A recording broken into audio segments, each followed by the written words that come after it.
Retro ஆன்மீகம் நேயர்களுக்கு வணக்கம். நான் உங்கள் பிருந்தா சங்கர். இன்று நம்மோடு சிறப்பு விருந்தினரா இணைந்திருப்பது யாம் இருக்க பயமே ஜோதிடர் அருண்குமார் அவர்கள். வணக்கம் சார். வணக்கம்மா.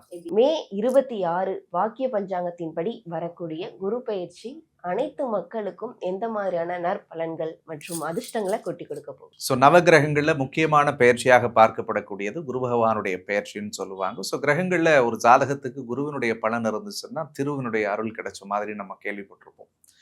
தெய்வங்கள் அத்தனை பேரும் ஒரு ஜாதகத்துக்கு முழு பலன்களை கொடுக்கக்கூடிய ஒரு நேரம் அப்படின்னு பார்த்தோம்னா சுய ஜாதகத்துல குரு பலன் இருக்கா. குரு பலன் அப்படின்றது ராசிக்கு 2, 5, 7, 9, 11வது இடத்துல குரு எப்பொழுதெல்லாம் வருகிறாரோ அப்பொழுதெல்லாம் குரு பலன் ஒரு ஜாதகத்துக்கு வரும். அப்படி வரக்கூடிய காலகட்டத்தில் கல்யாணம் பண்ணுறதுல தொடங்கி, வீடு கட்டுறதுல தொடங்கி, சுபகாரியம் சுப நிகழ்ச்சிகள் பண்ணுறதுல தொடங்கி ஒரு மனிதன் வாழ்க்கைக்கு தேவையான நல்ல செயல்கள் அத்தனையும் இந்த குரு பலன் இருக்கும் பொழுது தொடங்கி செய்யலாம். இந்த குரு பெயர்ச்சிக்கு ஒரு மிகப்பெரிய விசேஷம் என்ன அப்படின்னா, கடக ராசியில குரு பகவான் கிட்டத்தட்ட 12 வருஷத்துக்கு பிறகு தன்னுடைய உச்ச வீடுன்னு சொல்லக்கூடிய சொந்த வீட்டுக்கு நிகரான ஒரு வீடு, அந்த உச்ச வீட்டில் உச்சம் அடைஞ்சு மிக அற்புதமான பலனை கொடுக்க காத்திருக்கார். கடகம் சந்திரனுக்கு அதிபதியான வீடா இருக்கிறதுனால கடகத்துல குரு உச்சம் அடையக்கூடிய காலகட்டம் குரு சந்திர யோகத்தை ஏற்படுத்துறாரு. அந்த குரு சந்திர யோகம் ஏற்பட்டு அவர் பார்க்கக்கூடிய ராசிகள் ரொம்ப அற்புதமான ராசியை பார்க்குது. அதுல முதல் ராசியா விருட்சிக ராசிக்காரர்களை பார்க்கிறாரு. அதற்கு அடுத்த ராசியா மகர ராசிக்காரர்களை பார்க்கிறாரு. அதற்கு அடுத்ததா மீன ராசிக்காரர்களை பார்க்கிறாரு. இந்த மகரமும் மீனமும் 7.5 சனியில பட்டு பாடாப்பட்டு சிக்கி போராடி வெளியே வந்துட்டாங்க இப்பதான். பட் இந்த குரு பார்வை என்பது அவர்களுக்கு மிகப்பெரிய தெளிவை தரும். ஒவ்வொரு ராசி ரீதியாகவும் ராசிக்காரர்களுக்கு எந்த மாதிரியான நற்பலன்கள் மற்றும் அதிர்ஷ்டங்கள் இருக்கு பார்க்கலாம். சிம்ம ராசிக்காரர்களுக்கு 2026 வரக்கூடிய குரு பயிற்சி எந்த மாதிரியான அதிர்ஷ்டங்களை கொட்டி கொடுக்க போகுது? சிம்ம ராசிக்காரர்களை பொறுத்த வரைக்கும் அஷ்டமத்து சனி உங்களுக்கு இப்போ கொஞ்சம் ஆரம்பிச்சு நடந்துட்டு இருக்கிறதுனால கொஞ்சம் கவனமான நேரம் தான். ஆறுதலுக்கு எல்லாம் நல்லா இருக்குன்னு நான் பொய் சொல்ல விருப்பப்படலை. குருவும் 12வது வீட்டில் சிம்மராசிக்கு மறைகிறார். ஏற்கனவே 8ல் சனி இருக்கு, 12ல் குரு, ஜென்மத்தில் கேது, 7ல் ராகு, மொத்த முக்கியமான 4 கிரகங்களுமே சிம்மராசிக்கு கொஞ்சம் சவாலாக இருக்கு. அப்போ எதுவுமே எங்களுக்கு நல்லது இல்லையா அப்படின்னு நினைக்கக்கூடிய இடத்துல தான் குரு பகவான் பார்க்கக்கூடிய இடங்களை சிம்மராசிக்கு ஒரு மிகப்பெரிய உயிர்ப்பையும் வெளிச்சத்தையும் கொடுக்குறார். அதில் முதல் விஷயமா குரு 12வது இடத்துல உச்சமடைந்தாலும் சிம்ம ராசிக்கு 5ஆம் இடத்துக்கு அதிபதி, 8ஆம் இடத்துக்கு அதிபதி. 5ஆம் இடம் என்பது ஒரு ஜாதகனுக்கு பூர்வ புண்ணியஸ்தானம், 8ஆம் இடம் என்பது அஷ்டமஸ்தானம். அப்ப 8ஆம் இடத்துல அஷ்டமத்துல இருக்கக்கூடிய சனியை உச்ச குரு பார்க்கறதுனால அஷ்டம சனியோட கஷ்டங்கள் முதல் ஒரு வருஷத்துக்கு இருக்க போறது கிடையாது. இதுவே சிம்மராசிக்கு ஒரு பெரிய நிம்மதி. அதுல முக்கியமானதா நான் சொல்லக்கூடியது 4ஆம் இடம்னு சொல்லக்கூடிய சுகஸ்தானத்தை உச்சமடைந்த குரு பார்க்கறதுனால சுய தொழில், சுய வீடு, சுய மண்ணு, சுய மன, சுயமான வண்டி வாங்கணும், இதெல்லாம் வாங்கணும்னு நினைக்கக்கூடியவருடைய கனவுகள் பலிதமாக மாறும். அஷ்டம சனியில ஏதாவது ஒரு சுபவரியங்களை பண்ணலாம். அப்போ ஒரு வீடு வாங்குறதோ, ஒரு மண்ணு வாங்குறதுலையோ, ஒரு வேற ஏதாவது ஒரு விஷயத்துல போய் இன்வெஸ்ட் பண்ணி ஒரு செயல் பண்றதுலையோ இதுல அவங்க ஈடுபடுறது மிகச்சிறந்த வெற்றியை தரக்கூடியதாக இருக்கும். அதே மாதிரி சிம்மராசிக்காரர்களுக்கு 6ஆம் இடத்தை குரு பார்க்கறதுனால கடன் சுமைகள்ல இருந்து அவங்க மீண்டு வருவாங்க. ஏற்கனவே பொருளாதார நெருக்கடி இருக்கு சார் எங்களுக்கு, அதே மாதிரி உடல் ரீதியா நிறைய சிக்கல் இந்த 1.5 வருஷமா இருக்கு. உடம்புல பிரச்சனை இருக்க இல்லையோ சிம்மராசிக்காரர்களுக்கு மனசளவுல நிறைய குழப்பம் இருக்கு. நிறைய மனசுல போட்டு பொழைச்சலாவே யோசிச்சுக்கிட்டே இருப்பாங்க. அன்வான்டான தாட்ஸ், ஆன்சைட்டி, ஃபியர், டெப்ரெஷன், ட்ரௌமா இதெல்லாம் அந்த கேது சந்திரனோட சேரும் பொழுது ஏற்படுத்தும். நிலையான சிந்தனை இல்லை சார், நான் ஒன்று நினைக்கிறேன் அது ஒன்று நடக்குது அப்படின்ற வழிகள் எல்லாம் மாறும். இப்போ 6ஆம் இடத்தை குரு பார்க்கும் பொழுது மறைமுகமா இருந்த எதிரிகள் எல்லாம் விலகிடுவாங்க. ஏற்கனவே நம்மளை அழிக்கணும், நம்மளை காலி பண்ணணும், அல்லது நமக்கு வீணான சிக்கல்களை கொடுக்கணும் நம்மளை சுத்தி இருந்தவர்கள் எல்லாம் விலகுவாங்க. தீய உறவுகளும் தீய நண்பர்களும் விலகி நல்ல உறவுகளும் நல்ல நண்பர்களும் சிம்மராசிக்கு சேரக்கூடிய காலமாக இந்த குரு பெயர்ச்சி இருக்க போகிறது.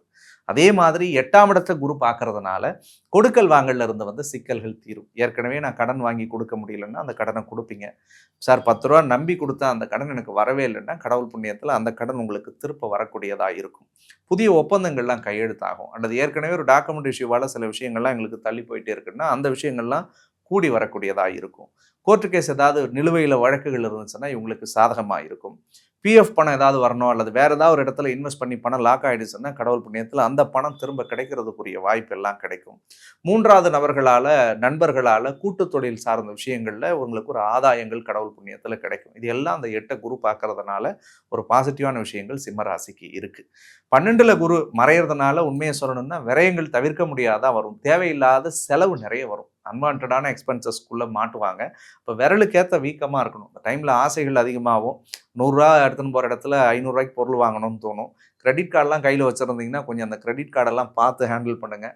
இல்லாட்டி தேவையில்லாத சிக்கலுக்குள்ள போய் மாட்டிக்கிறதுக்குரிய வாய்ப்பும் இருக்கு. அதுல கொஞ்சம் கவனமா இருக்கணும். இவர்களுடைய பொருளாதார முன்னேற்றம் அப்படின்றது எப்படி இருக்கும் சார்? பொருளாதார ரீதியா கொஞ்சம் பேலன்ஸ்டான வருஷமாகத்தான் இந்த வருஷம் அவங்களுக்கு இருக்க போகிறது. அதுக்கு முக்கிய காரணம் என்னன்னா, அஷ்டமத்துல சனி, விரயஸ்தானத்துல குரு.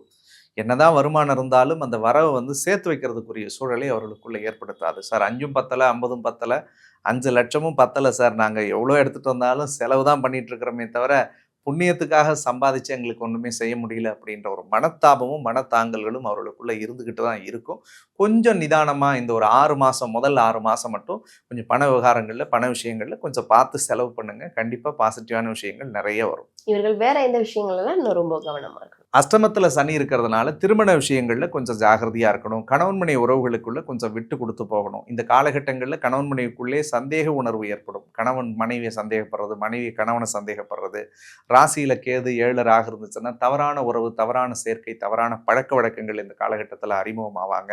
ஃபேமிலியில் நடக்கிற விஷயத்த 3வது நபர்கள்ட்ட தயவு செஞ்சு சொல்லாதீங்க. அப்படி சொன்னா அதுவே ஒரு தேவையில்லாத பிரச்சனையா உங்களுக்கு மாறக்கூடியதாக இருக்கும். புதிதாக பேசுறவங்க, பழகிறவங்கள்ட்ட கொஞ்சம் கவனமா இருங்க. இந்த சோஷியல் மீடியா ஹேண்ட்லிங் அந்த மாதிரியான விஷயங்கள்லாம் கொஞ்சம் கவனமா இருங்க. அதே மாதிரி திடீர் நண்பர்கள்லாம் வந்து கடன் கேட்பாங்க. இந்த டைம்ல தான் எங்களுக்கு ஒரு 10,000 கொடுங்க, 5,000 கொடுங்கன்னா தயவு செஞ்சு யார்ட்டையும் கொடுக்காதீங்க. கொடுத்தா உறவும் கெட்டு போவோம், பணமும் திரும்பவும் வராது. இப்போ இந்த மாதிரியான விஷயத்துல கவனமா இருக்கணும். இன்னும் அதீதமானது ராசியில கேது இருக்கும் பட்சத்துல உடலையும் மனதையும் பாதிக்கக்கூடிய செயல்களை செய்யக்கூடாது. குற்ற உணர்ச்சி அதிகமா இருந்துகிட்டே இருக்கும். நேற்றுக்கு 1000 தப்பு பண்ணுவீங்க, அது உங்களுக்கு தெரியாது. இன்னைக்கு சின்னதா ஒரு தப்பு பண்ணிட்டாலும் கூட சிம்மராசிக்காரர்கள் அதையே நினைச்சு வருத்தப்பட்டுட்டே இருப்பாங்க. அப்ப அந்த மாதிரியான விஷயங்களை மட்டும் கொஞ்சம் முடிஞ்ச வரைக்கும் அந்த தப்பு பண்ணாம இருக்கிறதுக்கு முயற்சி பண்ணுவோமே. ஏன் செஞ்சுட்டு அதை நினைச்சு நீங்க வருத்தப்பட்டு மனசை உடைச்சுக்கிறத விட கொஞ்சம் பாசிட்டிவான செயல்களை செய்ய தொடங்குங்க. அதை முயற்சி பண்ணுங்க.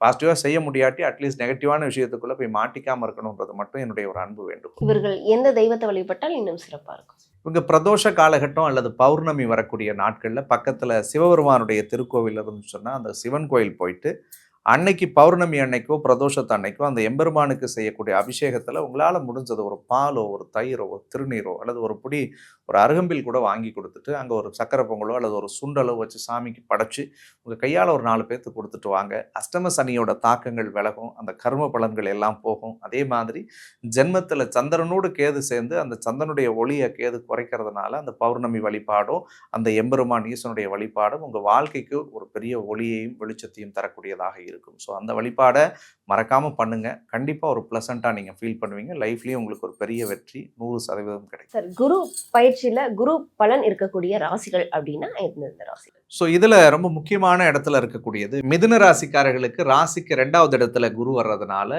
இந்த குரு பயிற்சியில் முக்கியமான பலன்கள் பார்க்கக்கூடிய ராசிக்காரர்களில் மிதுன ராசிக்காரர்களும் முதன்மையாக இருக்கீங்க. ஸோ நீங்கள் தொடக்கூடிய அத்தனை காரியங்களும் தொட்டதெல்லாம் தொடங்குற மாதிரி ஒரு நல்ல அனுகூலத்தை ஏற்படுத்தக்கூடியதாக இருக்குது. அதற்கு அடுத்தது ஏற்கனவே 7.5 சனி ஒரு 2.5 வருஷம் அடிபட்டு வாழ்க்கையில் ஒரு தெளிவு கிடைச்சிடாதான்னு இயங்கக்கூடிய மீனராசிக்காரர்களுக்கு 5வது இடத்துல குரு பகவான் உச்சமடைஞ்சு வர்றது அவர்களுடைய வாழ்க்கைக்கு ஒரு மிகப்பெரிய தெளிவையும் ஒரு நல்ல வழிகாட்டுதலையும் இந்த குரு பகவான் காட்டப் போறார் அப்படின்றதுல எந்த விதமான மாற்று கருத்தும் கிடையாது.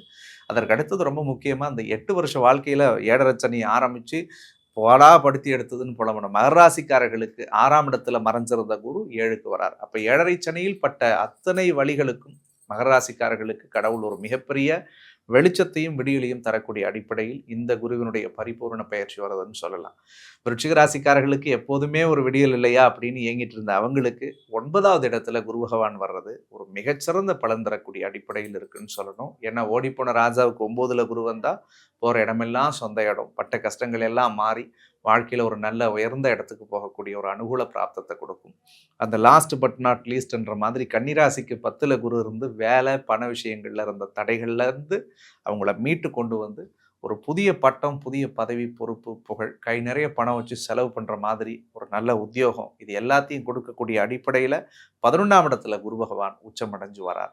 இந்த மேற்கூறிய ராசிக்காரர்களுக்கு குருவினுடைய பரிபூரண நேரடி பலன்கள் 100% கிடைக்குது. மற்ற ராசிக்காரர்கள்லாம் பயப்பட வேணாம், இப்போ எங்களுக்கெல்லாம் ஒன்றுமே இல்லையான்லாம் நினைக்க தேவையில்லை.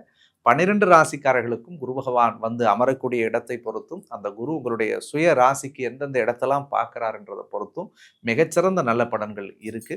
அதை நீங்க கண்டிப்பா தொடர்ந்து பார்க்கலாம். கண்டிப்பா நீங்க சொன்ன எல்லா நற்பலன்களும் அனைத்து ராசிக்காரர்களுக்கும் ரொம்பவே பயனுள்ளதா இருக்கும். கண்டிப்பா தொடர்ந்து வேறொரு பதிவுல சந்திக்கலாம். நன்றி. நன்றி.